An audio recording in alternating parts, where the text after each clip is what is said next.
Le don de parler diverses langues, Ralph Challis. Lecture de la 4e de couverture. En fin de compte, où est la vérité? La controverse sur les langues miraculeuses dont parle le Nouveau Testament a déchiré le corps de Christ tout en accélérant l'unification non biblique du faux avec le vrai. Ce conflit a laissé un très grand nombre de vrais chrétiens fatigués, perplexes et inquiets quant à l'avenir. Comment connaître la vérité?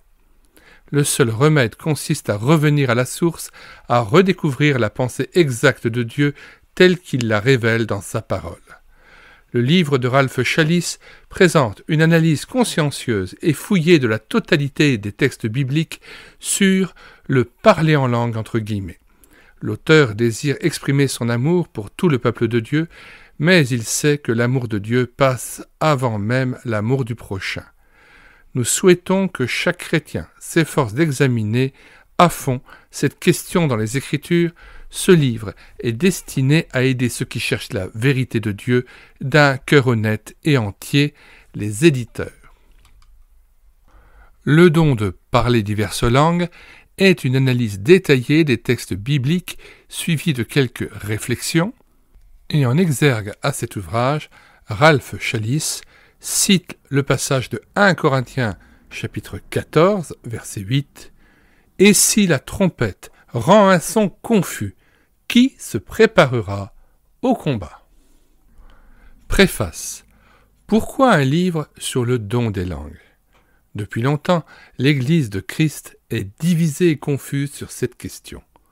On a parlé, écrit, discuté, argumenté, mais, autant que je le sache, personne n'a encore proposé aux croyants une analyse sérieuse et complète des textes bibliques à ce sujet. J'ai trouvé cette carence inadmissible, c'est pourquoi j'ai entrepris, en comptant sur Dieu, de répondre à ce besoin. Il était inévitable que ce livre suscite de vives réactions. Je savais en l'écrivant que je deviendrais une cible et perdrais des amis. Au début de ma vocation missionnaire, comme plusieurs fois par la suite, j'ai dû connaître et accepter la voie de l'ignominie et du rejet. Le disciple n'est pas plus que son maître. Le service de Christ passe par la croix. Il aurait été si facile de ne prophétiser que des choses agréables, de marcher avec la foule, de mettre à profit la bonne renommée que m'apportaient les livres antérieurs. Mais Dieu, ces derniers temps, a fortement imprégné mon esprit de la prophétie donnée à Jérémie, chapitre 23, verset 28, que celui qui a entendu ma parole rapporte ma parole fidèlement. Et c'est ce que j'ai cherché à faire. Ce livre est donc une étude approfondie, fondée sur l'ensemble du texte grec, de tout ce que Dieu dit sur cette question difficile. J'explique les textes en me référant chaque fois au passage que je considère normatif, c'est-à-dire acte 2, qui est de loin le plus clair et même le seul qui ne présente aucune ambiguïté. Paul lui-même, dans sa définition des langues, dans 1 Corinthiens 14, verset 22, confirme cette interprétation car il affirme que les langues sont un signe, non pour les croyants, déjà convaincus de la vérité, mais pour les non-croyants, afin de les convaincre. Précisément comme dans Acte 2. Ce point de vue aboutit à une cohérence doctrinale rafraîchissante au milieu de la confusion actuelle. Cette analyse m'amène à examiner les influences philosophiques qui inspirent la recherche contemporaine d'une expérience irrationnelle. J'estime que celle-ci ne vient pas de la parole de Dieu, c'est-à-dire du Logos, qui est tout lumière, étant Dieu lui-même. Jean chapitre 1 verset 1. Mais de l'esprit du siècle qui cherche à outrepasser la raison par un empirisme existentialiste. J'examine finalement 1 Corinthiens 14, verset 21, où Paul cite la grande prophétie de Moïse concernant l'envahisseur terrible dont on ne comprendrait pas la parole. Deutéronome chapitre 28, versets 49 à 50. Qu'il faut lire dans son contexte, versets 47 à 57. appliquée par Ésaïe, chapitre 28, versets 11 à 13, et chapitre 33, verset 19, et par Jérémie, chapitre 5, versets 15 à 17. Chacun a sa génération apostate. Prophétie encore une fois accomplie en l'an 70 de notre ère, lors de la destruction de Jérusalem par les Romains. Cela me fait poser la question. Puisque pour Israël les langues inintelligibles étaient celles des ennemis qui finalement détruisirent son pays, que signifient pour l'Éternel les langues inintelligibles que nous entendons aujourd'hui? Si le peuple de Dieu ne veut pas revenir à sa parole et qu'il n'écoute plus les avertissements de ses prophètes, quel recours reste-t-il au Seigneur sinon de lui parler par l'épée de sa bouche, Apocalypse 2, verset 16, c'est-à-dire par le châtiment dont les langues inintelligibles sont le signe précurseur. Mon peuple est détruit parce qu'il manque de connaissance, Osée chapitre 4, verset 6. On n'enseigne guère dans les églises la nécessité d'une étude systématique et personnelle de la Bible entière. Cette lacune est le plus grand malheur de notre siècle. Le libéralisme, en sapant l'autorité de l'Écriture, a ouvert la voie aux interprétations subjectives. Les unes en renient la valeur par une rationalisation humaine disant « la science enlève à la Bible sa crédibilité ».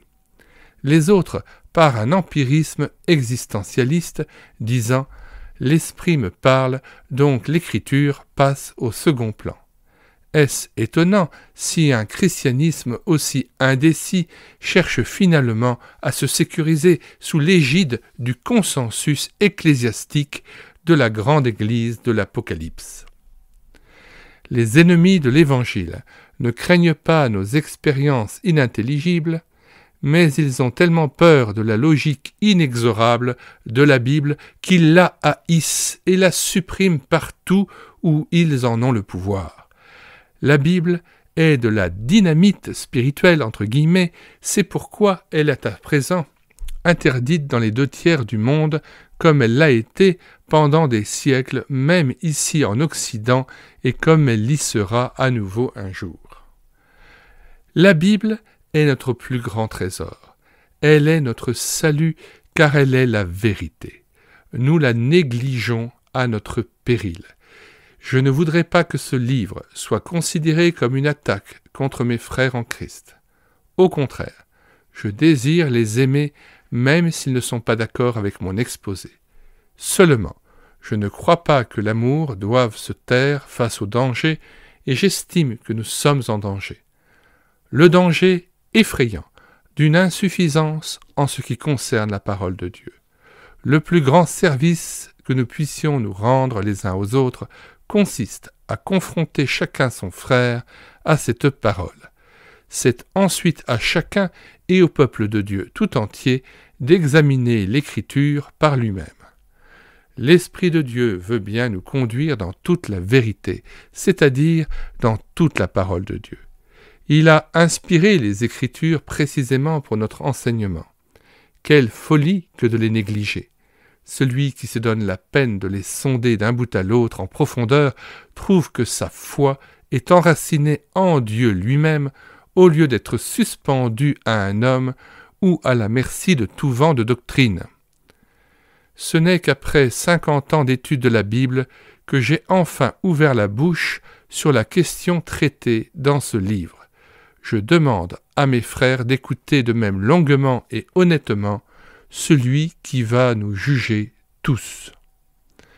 Janvier 1984, Ralph Challis. Nota bene, cette deuxième édition comporte des modifications sur les pages suivantes, 250 à 251, 356 à 357 et 385.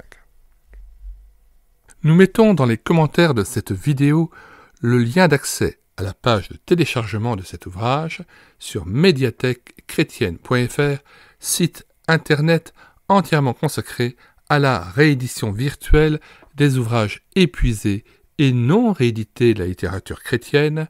Vous y trouverez aussi les 2 autres ouvrages qui précèdent le don de parler diverses langues, à savoir Explosion de vie, et l'autre ouvrage encore qui précède Explosion de vie, Le miracle de l'esprit. Vous y trouverez aussi un autre ouvrage intitulé Si la trompette rend un son confus, qui est en fait une édition un peu plus condensée de Le don de parler diverses langues. Tous ces téléchargements vous sont proposés à titre gracieux. Vous pouvez les télécharger en Word ou en PDF. Et s'il y a une présentation de l'ouvrage ou une lecture audio de l'ouvrage, eh bien vous avez la mention écoutez sur YouTube. Vous pouvez donc vous rendre sur la page d'accueil du site médiathèquechrétienne.fr et regarder les dizaines d'auteurs, mais aussi les centaines d'œuvres que nous avons numérisées afin qu'elles puissent encore enrichir l'Église. Sur le site médiathèquechrétienne.fr, vous pourrez aussi regarder une vingtaine de films Moody que nous avons numérisés et mis à votre disposition, films Moody en français, mais aussi des centaines de cantiques issus de Les ailes de la foi, interprétés souvent par les échos de la joie, et nous les avons mis en parole afin qu'ils puissent être rétroprojetés en assemblée.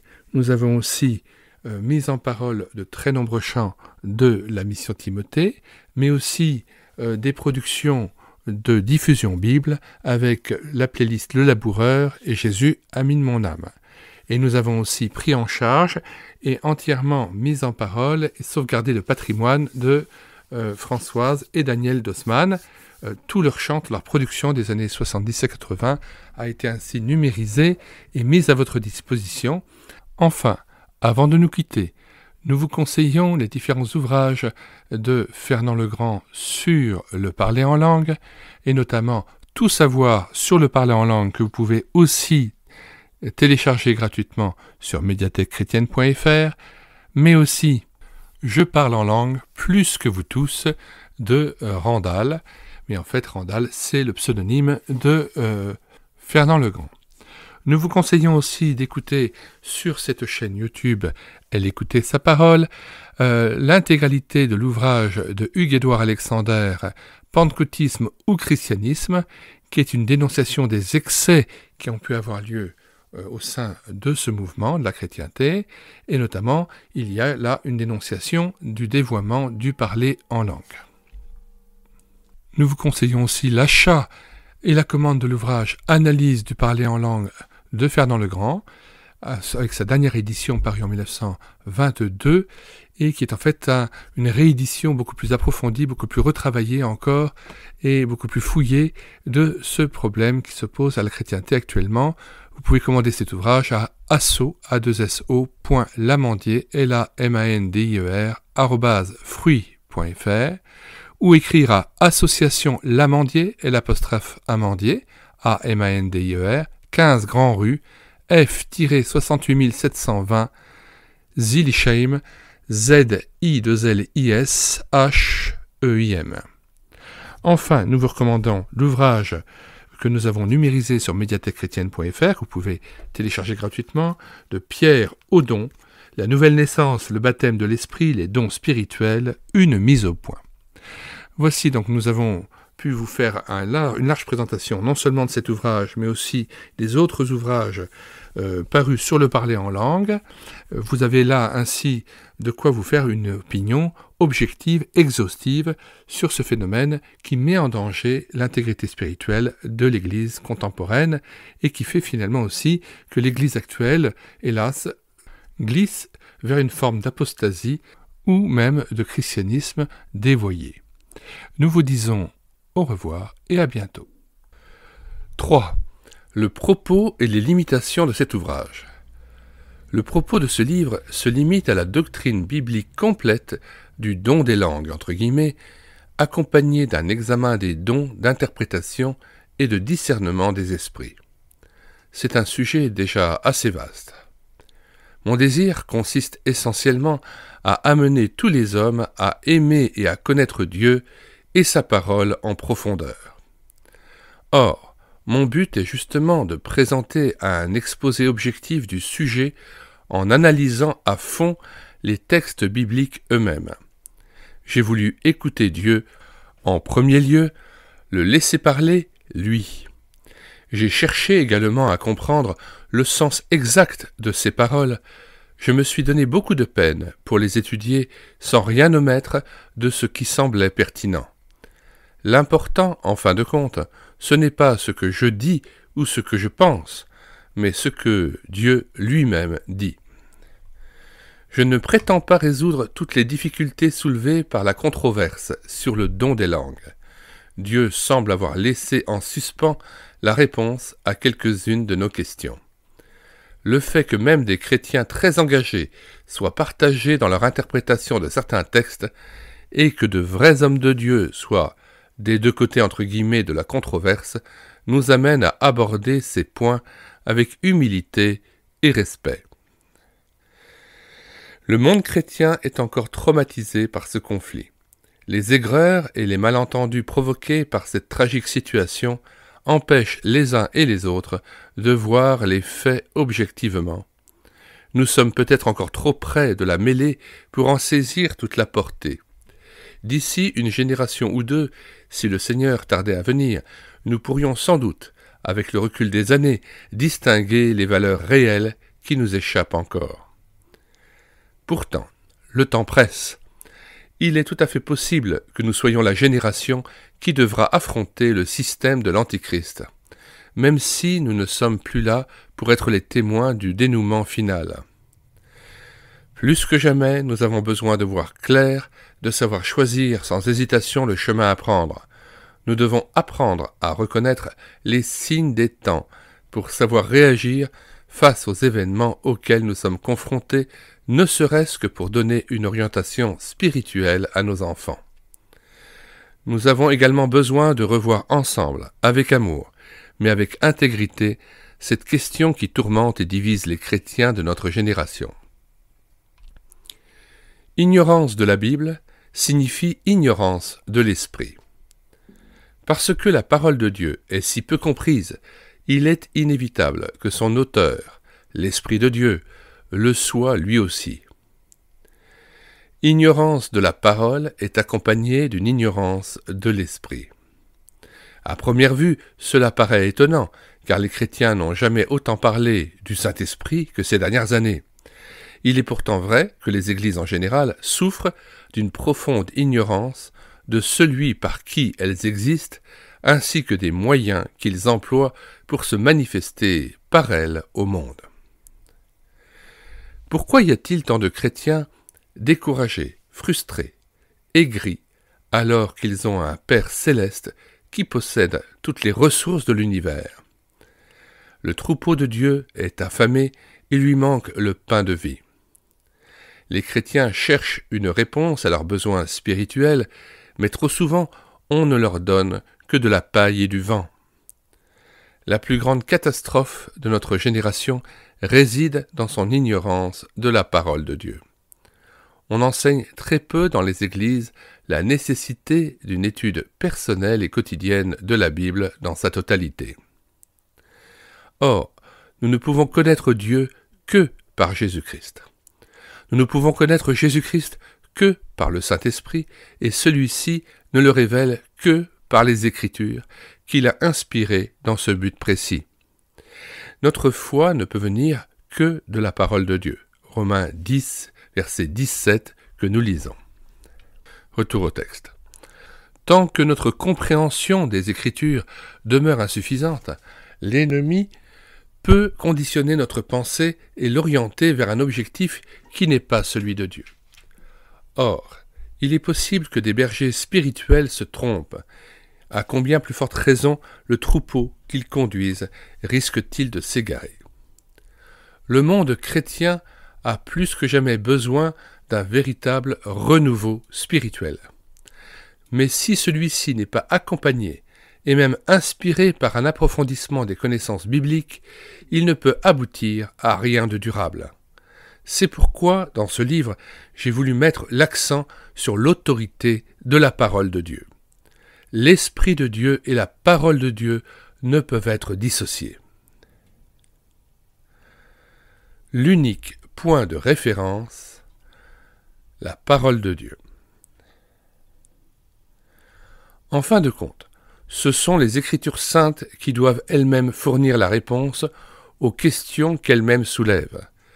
Puisque le Nouveau Testament parle d'un « don des langues », entre guillemets, ou plutôt d'un don de parler diverses langues, c'est nécessairement dans ces textes que nous devons en chercher l'explication. Si la parole de Dieu ne se suffit pas à elle-même, comment pourrons-nous espérer parvenir à la vérité? Si, pour saisir la portée de la révélation divine, nous dépendons après tout de nos raisonnements ou de ceux de nos conducteurs, si nous dépendons de nos traditions ecclésiastiques ou autres, ou encore de l'empirisme de nos expériences, cela signifie tout simplement que nous ne pouvons être sûrs de rien. Les raisonnements, les traditions, les expériences se contredisent souvent et changent, comme les saisons et les vicissitudes de la vie. Non, au contraire, nous ne pouvons acquérir une certitude qu'en bâtissant nos conceptions et nos doctrines, comme nos propres vies et notre espérance éternelle, sur le fondement solide de la vérité de Christ telle que Dieu nous la révèle dans la Bible. Il ne s'agit pas d'un principe vague ou d'un saut dans l'abstrait, mais d'une définition mise par écrite, donc inaltérable. Notre foi est ainsi fondée sur le roc et non sur le sable. Écoutez Dieu seul. Vu la confusion qui entoure la doctrine du don des langues, il est évident que notre plus grand besoin consiste à découvrir la signification exacte du texte biblique. C'est pourquoi je cherche à fonder sur la Bible seule les conclusions que j'exprime dans cet ouvrage. Afin d'atteindre cet objectif, afin d'être honnête dans mon exégèse, je me suis imposé, comme pour mes livres antérieurs, la discipline de suivre les 3 règles fondamentales d'interprétation de l'Écriture. Toute la parole de Dieu, rien que la parole de Dieu interprétée par elle-même. De cette manière, nous permettrons à l'Esprit de Dieu de nous conduire dans toute la vérité en écoutant la seule voix de Dieu, sans la confondre avec celle d'autrui. 1. Toute la parole de Dieu. Je me suis proposé comme but de présenter une analyse complète et claire de tous les passages bibliques, sans exception, en rapport avec le don des langues. Dans un sens, notre étude est simplifiée par le fait qu'il n'y a en tout que 5 passages bibliques qui traitent de cette question.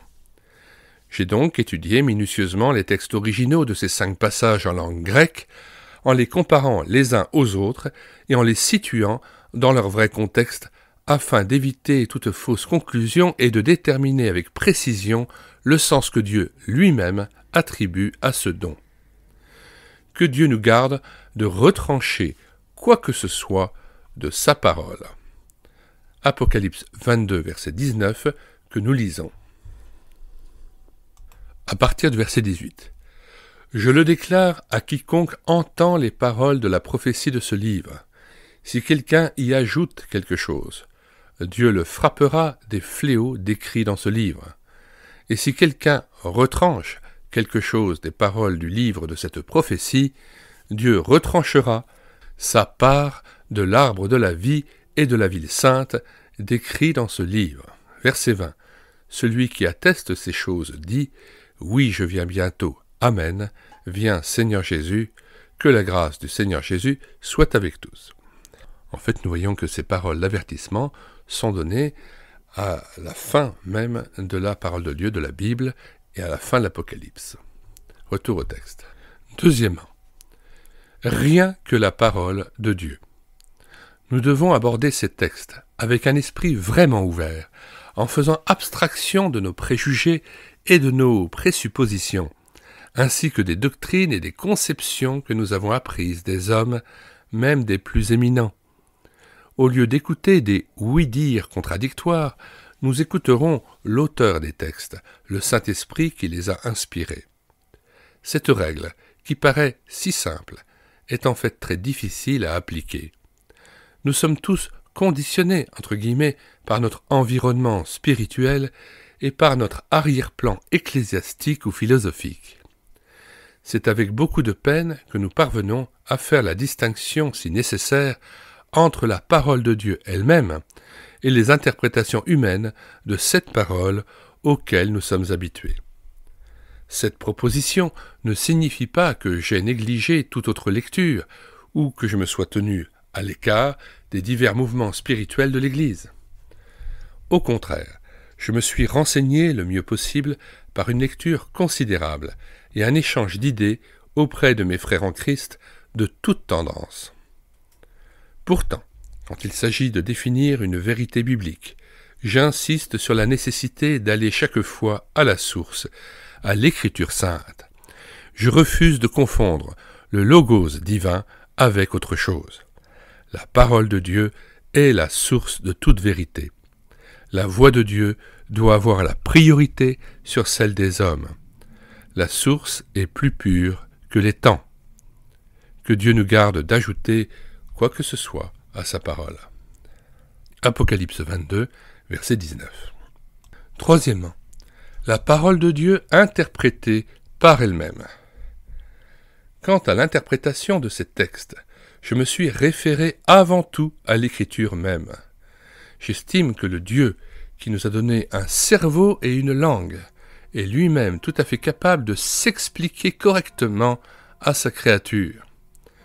Pour chaque doctrine, la Bible contient au moins un passage parfaitement clair, ne laissant aucun doute dans notre esprit. Afin donc de parvenir à une définition exacte et équilibrée de la doctrine à laquelle nous sommes confrontés, je me suis servi du texte le plus clair comme clé pour expliquer ceux qui seraient susceptibles d'avoir deux ou plusieurs interprétations. Ainsi, je laisse à mon Créateur le soin d'interpréter lui-même sa pensée. Je lui fais confiance. Nous parlons non comme pour plaire aux hommes, mais pour plaire à Dieu qui sonde les cœurs. Note 2. 1 Thessaloniciens 2, 4, que nous lisons à partir du verset 3. Car notre prédication ne repose ni sur l'erreur, ni sur des motifs impurs, ni sur la fraude. Mais, selon que Dieu nous a jugés dignes de nous confier l'Évangile, ainsi nous parlons, non comme pour plaire à des hommes, mais pour plaire à Dieu qui sonde nos cœurs. Retour au texte. Ce ne sont pas des paroles irréfléchies que j'offre à mon lecteur, mais au contraire, le fruit de près de 50 ans d'études de la Bible. Je me suis penché avec une attention toute particulière, et cela depuis un quart de siècle, sur les questions soulevées par la doctrine biblique du don des langues et par ses contrefaçons. J'ai désiré entendre la voix de Dieu lui-même et connaître sa vérité. Je lui ai demandé de m'aider à discerner les esprits, à sortir du labyrinthe de doctrines confuses qui paralysent si souvent l'œuvre de l'Évangile. Ce n'est pas sans crainte que je présente ce livre devant le public. Dieu nous avertit que ceux qui enseignent sa parole seront jugés plus sévèrement que les autres hommes. Note 3, Jacques 3, verset 1. D'ailleurs, il y a aujourd'hui tant de voix qui s'élèvent pour proclamer de façon dogmatique des enseignements rigidement prédéterminés que je tremble, non seulement pour moi-même, mais aussi pour ceux qui me contrediront. Ô mon frère, que Dieu nous donne à l'un et à l'autre assez d'humilité et d'honnêteté pour parvenir à la vérité. Petit exposé de ma procédure. Dans le premier volume de ma série « Le miracle de l'Esprit », j'examine les 7 opérations initiales du Saint-Esprit par lesquelles il transforme l'homme en enfant de Dieu. Cette étude est suivie de plusieurs appendices dans lesquels je réponds à certaines questions avec des clarifications supplémentaires sur le baptême de l'Esprit. Dans « Si tu veux aller loin », j'étudie les 2 natures de l'homme régénéré dont le conflit est résolu par la plénitude du Saint-Esprit. J'examine les 3 conditions bibliques de cette plénitude et les 4 disciplines indispensables au maintien de ce niveau de vie spirituel. Le 3e ouvrage Explosion de vie est une analyse approfondie de la plénitude du Saint-Esprit, qui consiste dans 7 opérations progressives. Les dons du Saint-Esprit faisant partie intégrante de son œuvre de plénitude, ceux-ci, à quelques exceptions près, y sont examinés en détail. Note 4. Par inadvertance, j'ai omis de traiter dans Explosion de vie les dons de présidence, Romains 12, verset 8, et de gouvernement, 1 Corinthiens 12, verset 28. J'espère les étudier au cours d'un prochain livre. Retour au texte. Le présent ouvrage cherche à combler cette lacune en étudiant le don des langues, le don d'interprétation et le don du discernement des esprits. Alors nous lisons la note 5 par rapport au don d'interprétation. Le don d'interprétation est analysé dans le commentaire sur les versets 5 et 13 de 1 Corinthiens 14, voire chapitre 15. Note 6. Le don du discernement des esprits est traité dans l'appendice A. Si vous voulez déjà les lire, vous pouvez télécharger l'ouvrage Le don de pareilles diverses langues déjà maintenant sur le site internet médiathèquechrétienne.fr. Faites une recherche alphabétique à Chalice et là vous pouvez télécharger l'ouvrage en Word ou en PDF. Retour au texte. Si je n'ai pas traité ces dons en même temps que les autres, c'est parce que la matière s'est avérée trop complexe et volumineuse pour être incluse dans Explosion de vie, un ouvrage déjà bien long. À travers cette série de livres, j'ai voulu, en comptant sur l'aide du Saint-Esprit lui-même et en suivant de près les Écritures, apporter un enseignement pratique sur la véritable vie chrétienne et sur le rôle actif du Saint-Esprit dans cette vie. Les textes bibliques sur les dons spirituels. Commençons par tout voir en perspective. Il n'est pas possible de comprendre le vrai sens du don des langues sans prendre en considération l'enseignement biblique complet sur les dons de l'esprit dans leur totalité. Le don des langues n'est qu'un don parmi plusieurs autres. Il faut l'étudier dans son contexte. Il faut voir la place qu'il occupe dans l'économie du Saint-Esprit.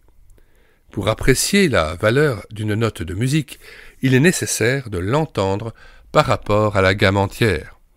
De même, pour apprécier à sa juste valeur la doctrine biblique du don des langues, il est indispensable d'étudier tout ce que Dieu dit sur la question des dons spirituels dans son ensemble.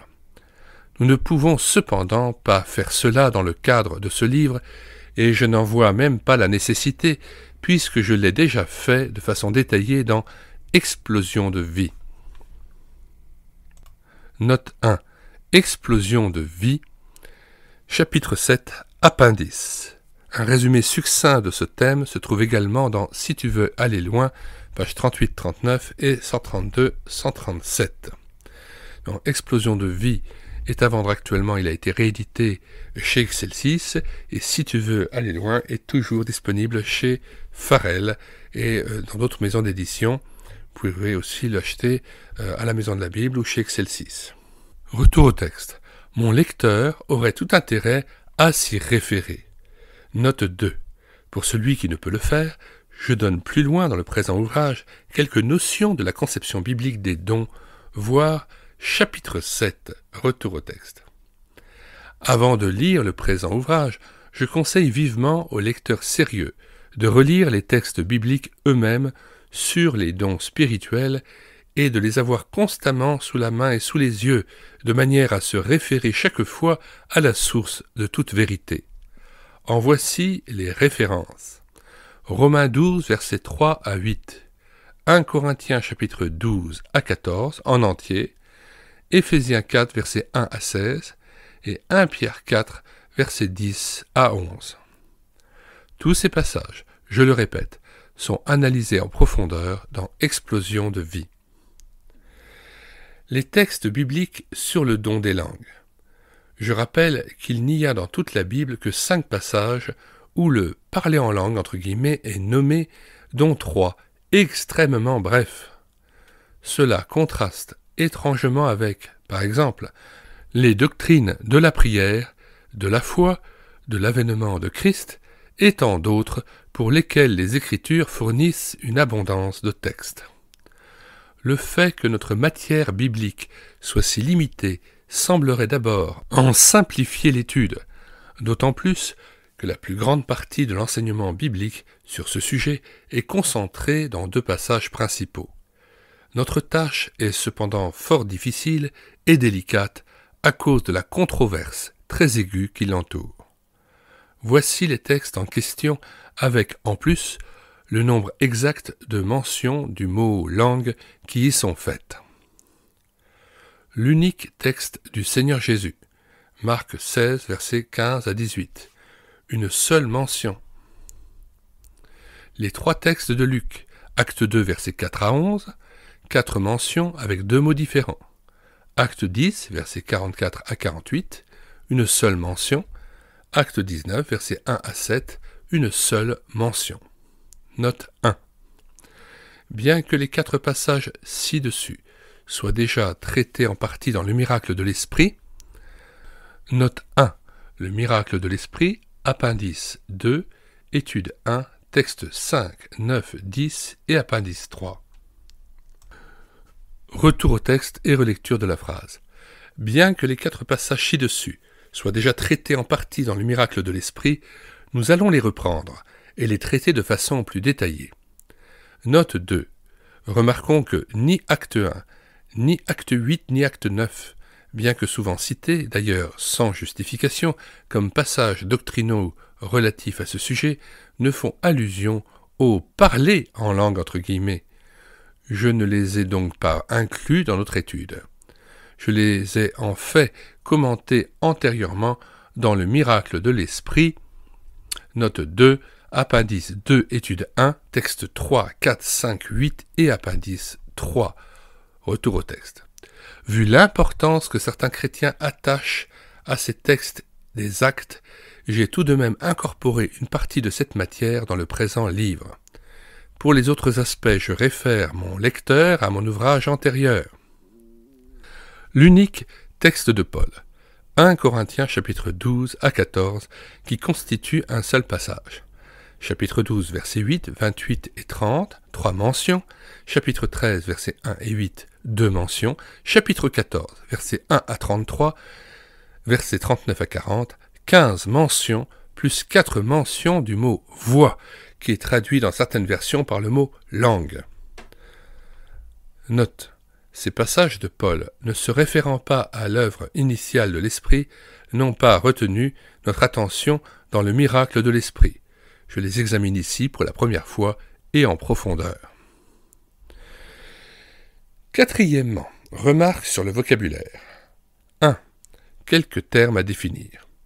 Dans le Nouveau Testament, les vrais chrétiens, ceux qui appartiennent véritablement au Seigneur Jésus-Christ, sont caractérisés par les expressions suivantes. Disciples, frères, saints, croyants, enfants de Dieu et chrétiens. Je sais que le monde se sert de ces termes à tort et à travers, mais dans le présent ouvrage, je les emploie dans le sens original et authentique. Par croyant et enfant de Dieu ou chrétien, je veux dire une personne qui croit en Jésus-Christ comme Sauveur et Seigneur, et dont les péchés ont été pardonnés par la vertu de son sacrifice sur la croix une fois pour toutes. Note 1. Hébreux 7, verset 27, Hébreux 8, verset 12, Hébreux 9, verset 12 et 26, Hébreux 10, verset 12 et 18. Deuxièmement, l'emploi du texte grec. Le fait que je me réfère constamment au vocabulaire grec du texte original du Nouveau Testament ne doit pas effrayer le lecteur qui ne connaît pas cette langue. Je pense avoir suffisamment simplifié le tout pour que chaque lecteur désirant approfondir notre sujet soit en mesure de suivre parfaitement l'argumentation et de comprendre le sens de l'original. Ainsi, chacun pourra fonder ses conclusions sur ce que Dieu dit lui-même dans sa parole et non sur ce que je dis ou ce qu'un autre dit. Afin de mettre le vocabulaire grec à la portée de tout le monde, j'en donne chaque fois la transcription en caractères romains. Pour en faciliter encore plus la compréhension, je le présente parfois, quand il s'agit d'un seul terme grec, sous sa forme la plus accessible. Les substantifs et les adjectifs sont cités au nominatif du singulier, les verbes à la première personne du singulier du présent de l'indicatif. Cela facilitera leur vérification dans un lexique ou une grammaire et permettra une recherche de toutes les significations possibles d'un mot grec quelconque. J'estime l'analyse exacte du chapitre 14 de 1 Corinthiens si importante que j'en donne le texte grec dans sa totalité, accompagné d'une transcription en caractères romains et d'une traduction littérale entre les lignes. Le lecteur pressé voudra peut-être laisser de côté le vocabulaire grec. Dans ce cas, je pense qu'il pourra très bien tirer autant de profit qu'il le voudra des traductions et explications proposées. J'espère que le lecteur ne me reprochera pas la nature fouillée de cette étude. La chrétienté a été inondée de tant de brochures et d'articles sur le don des langues, ne donnant que des arguments fragmentaires, que j'estime le moment venu de mettre entre les mains de tout chrétien sérieux la possibilité d'aller au fond de la question dans les Écritures. 3. Remarque sur notre jargon évangélique. 1. L'expression « parler en langue » ou « parler en langue au pluriel » ne veut strictement rien dire. Celui qui parle s'exprime nécessairement en langue. Parler en langue est un pléonasme, c'est-à-dire une répétition plutôt inutile. Il signifie parler, ni plus ni moins. Il serait souhaitable d'éliminer cette expression de notre jargon chrétien. Elle est pratiquement un non-sens. Elle a mystifié toute une génération de chrétiens en créant une confusion de doctrines extraordinaires. Le grec « glossei lalein » au singulier signifie tout simplement « parler une langue ». On ne dirait pas cela de sa langue maternelle. Avec celle-ci, on parle, c'est tout. Si l'on parle une langue, cela signifie parler une langue étrangère, une autre langue que la sienne. Il serait donc infiniment préférable de traduire chaque fois le grec original de Paul dans 1 Corinthiens 14 par l'expression française « parler une langue », c'est-à-dire une langue étrangère.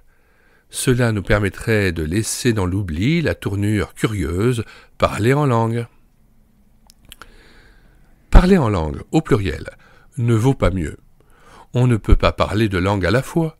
Si l'on possède plus d'une langue, on n'en utilise cependant qu'une à la fois. D'ailleurs, ni l'une, ni l'autre de ces expressions n'est vraiment biblique.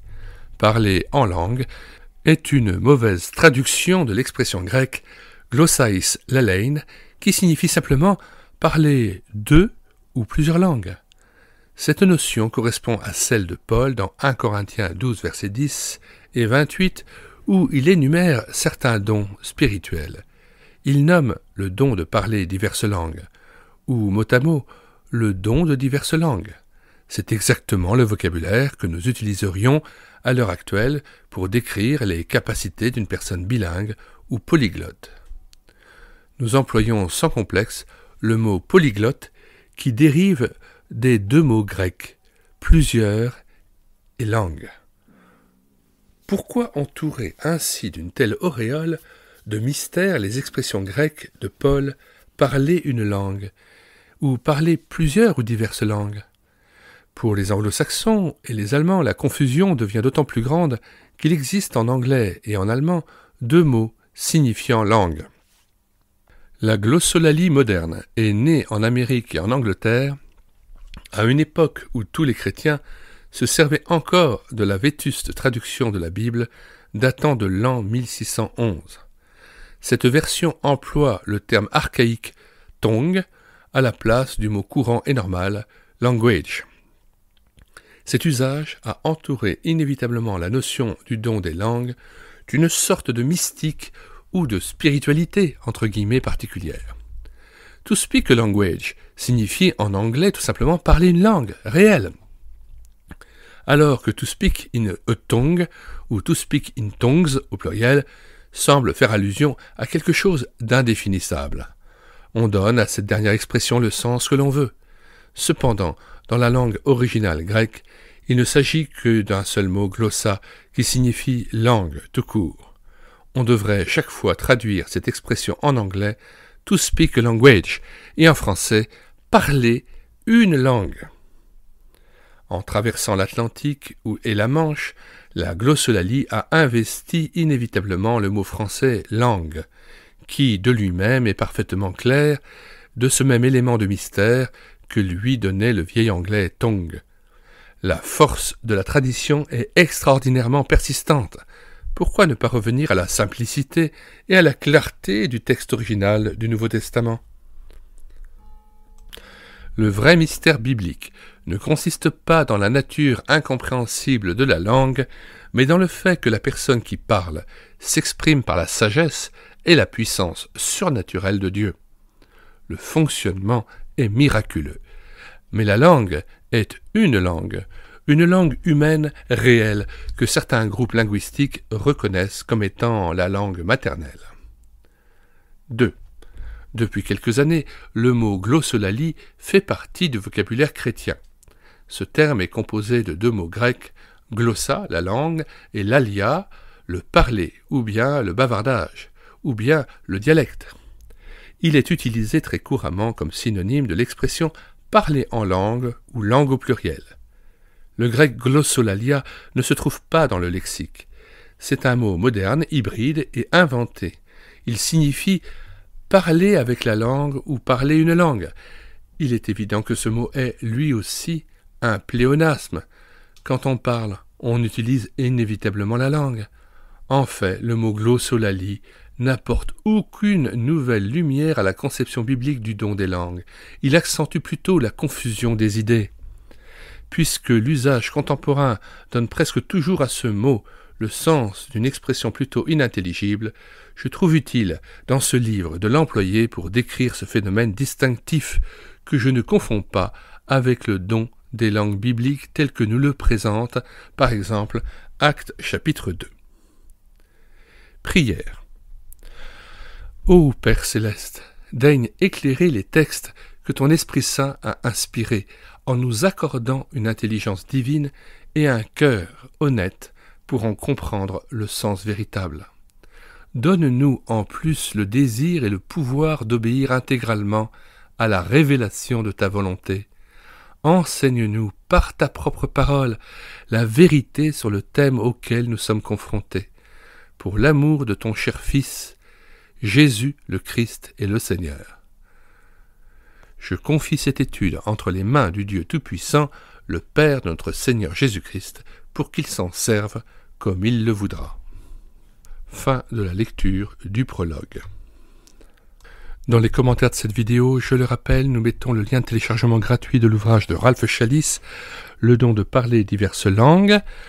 Nous ajoutons aussi le lien vers notre playlist Pentecôtisme ou Christianisme, ainsi que de notre playlist Charismatisme ou Christianisme, ainsi que différents liens de téléchargement d'ouvrages traitant du parler en langue, ouvrages que nous avons aussi parfois pris en charge en audiobook, notamment le livre de Fernand Legrand qui est absolument incontournable, qui s'appelle « Tout savoir sur le parler en langue ».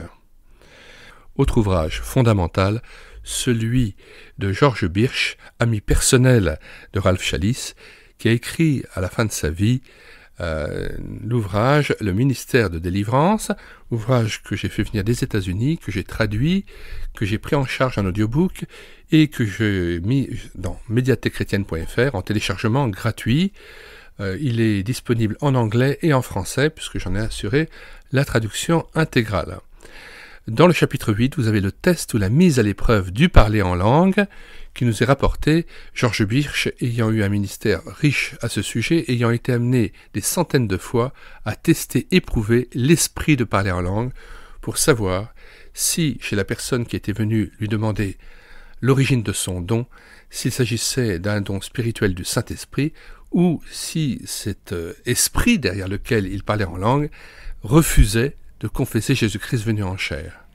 Je rappelle que l'épreuve ou le test du parler en langue est un ordre express de la parole de Dieu. Il se situe dans 1 Jean 4, versets 1 à 5, où il est dit explicitement « Bien-aimés, n'ajoutez pas foi à tout esprit, mais éprouvez les esprits pour savoir s'ils sont de Dieu, car plusieurs faux prophètes sont venus dans le monde. Reconnaissez à ceci l'Esprit de Dieu. Tout esprit qui confesse Jésus-Christ venu en chair est de Dieu. Et tout esprit qui ne confesse pas Jésus n'est pas de Dieu. C'est celui de l'Antéchrist dont vous avez appris la venue et qui maintenant est déjà dans le monde.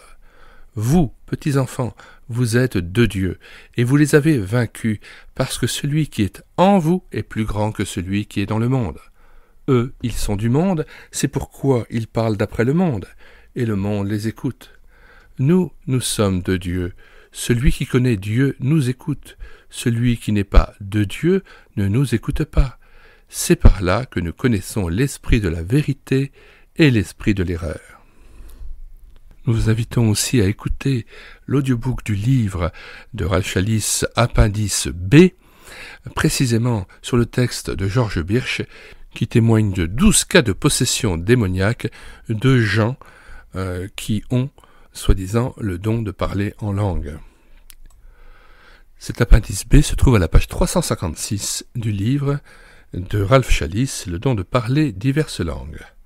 Il n'y a que 20 pages à lire, et vous verrez très bien ce qui se passe dans une cure d'âme, lorsque dans un entretien, le pasteur éprouve le don de parler en langue de la personne qui vient le consulter, et pour savoir si cet esprit de langue confesse bien Jésus-Christ venu en chair.